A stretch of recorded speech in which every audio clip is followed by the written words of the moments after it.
usaha yang membuahkan hasil. Demo bersejarah 25 Agustus kemarin bukan cuma bikin Jakarta macet total, tapi memaksa sebagian anggota DPR RI turun tangan dengan cara yang tidak biasa. Ada yang langsung serahkan seluruh gajinya, yang mencapai ratusan juta untuk para guru. Bahkan ada juga yang mengundurkan diri gara-gara merasa malu kepada rakyat Indonesia yang marah. Lantas, siapa saja anggota DPR yang nekat melakukan hal mengejutkan tersebut? Temukan jawabannya di video ini. Pada tanggal 25 Agustus 2025, demonstrasi besar-besaran bertajuk Revolusi Rakyat Indonesia mengguncang gedung DPR RI sejak pukul 10.30 WIB dengan massa berpakaian serba hitam. Gak main-main, mereka protes kebijakan kenaikan tunjangan anggota DPR yang mencapai 50 juta per bulan di tengah ekonomi rakyat yang semakin tercekik.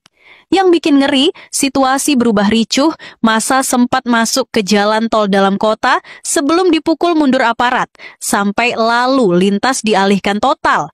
Bahkan massa bertekad bertahan sampai DPR dibubarkan. Kenapa rakyat semarah ini kepada wakilnya di parlemen?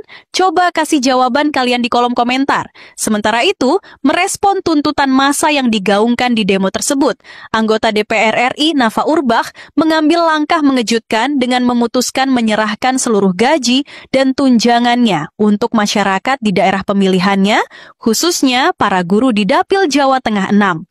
Keputusan ini muncul setelah sebelumnya Nafa dihujani kritik karena mendukung tunjangan rumah anggota DPR RI sebesar 50 juta per bulan. Nafa mengaku mendukung tunjangan konyol tersebut lantaran sering terjebak macet saat berangkat dari rumahnya di Bintaro menuju Senayan.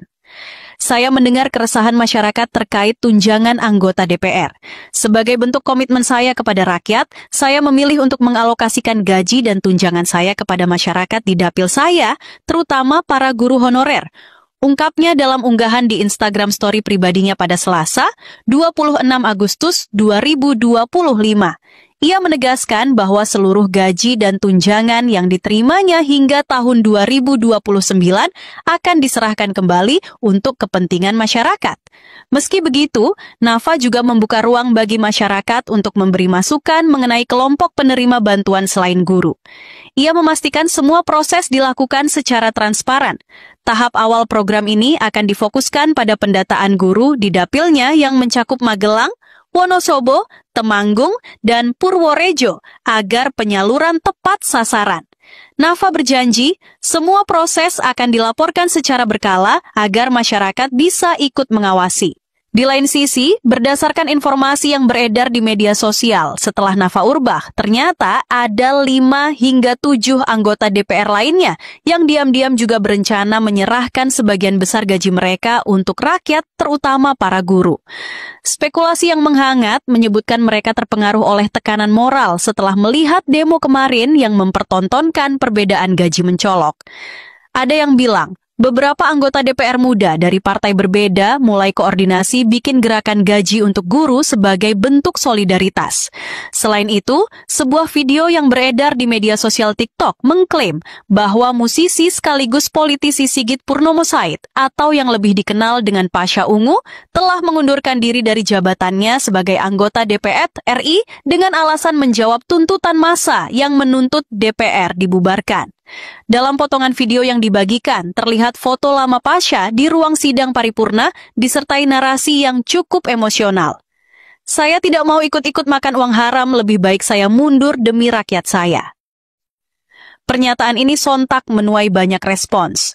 Warganet menyebut langkah Pasha sebagai sikap heroik dan bentuk perlawanan dari dalam parlemen. Namun, baik pihak DPR RI maupun Pasha sendiri belum memberikan klarifikasi resmi terkait isu pengunduran diri tersebut.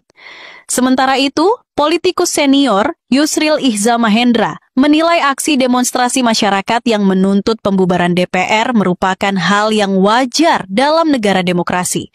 Pernyataan tersebut disampaikan Yusril usai memberikan kuliah umum di hadapan mahasiswa Universitas Indonesia UI di Depok. Kalau orang sedang emosi, kita tidak melarang. Silakan saja, ujarnya. Menurutnya, dalam sistem demokrasi, masyarakat memiliki ruang untuk mengkritik, bahkan mengusulkan pembubaran lembaga negara, selama tidak melanggar hukum dan tetap menjaga ketertiban umum.